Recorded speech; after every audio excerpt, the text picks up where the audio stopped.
depending on its origin. So embryonic stem cells, I'm sure you all must know this, but still I'm just going to review very basics. Adult stem cells, which are BMAC and adipose, and there's iPSC, which is induced pluripotent stem cells, which has now received approval for clinical trial in the US. So it is going to come next year. Sources of stem cells, autologous and allogenic. Autologous is your own, so again bone marrow fat, and there are minor stem cell sources in autologous zone. Allogenic is going to be umbilical cord and adult donor, which again is recently approved in India. Depending on how we process it. One is freshly processed, the other is culture expanded adipose stem cells.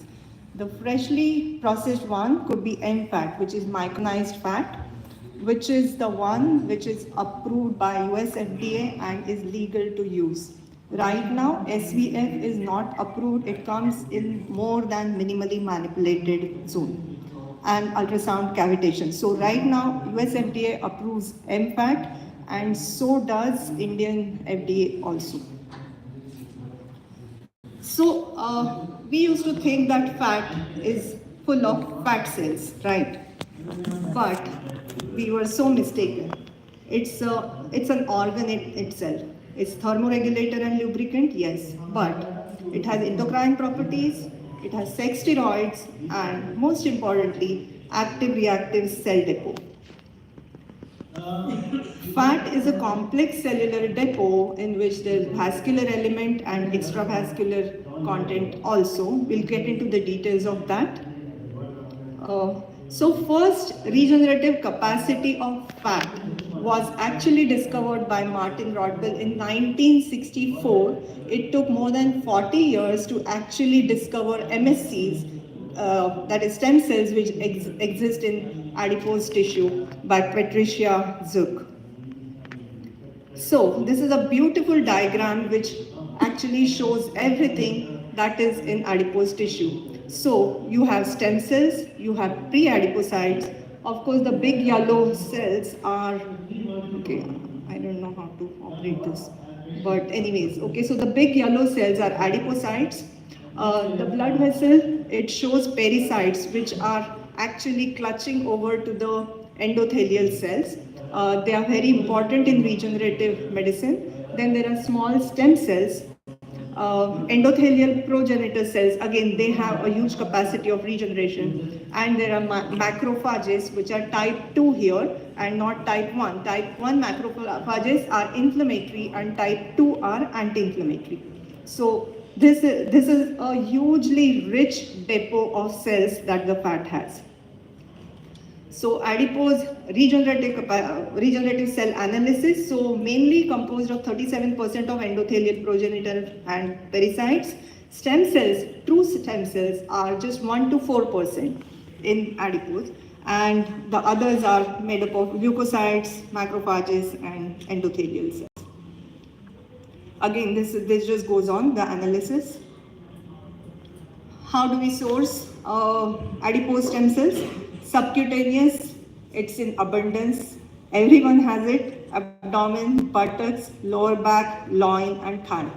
There's very important another source which is highly regenerative potential, which is infra and suprapatellar fat pad, which is generally how we start actually using fat stem cells. Because when we are doing arthroscopic surgery, we have easy access to these, and so that's how I started to use it actually. Infrapatellar fat pad has more of chondrogenic potential and suprapatellar has more of osteogenic potential. This is very major legal aspects, okay? So right now, if something is not approved, I'd be keeping away from it. Good, potent, the group of cells, regenerative cells in fat.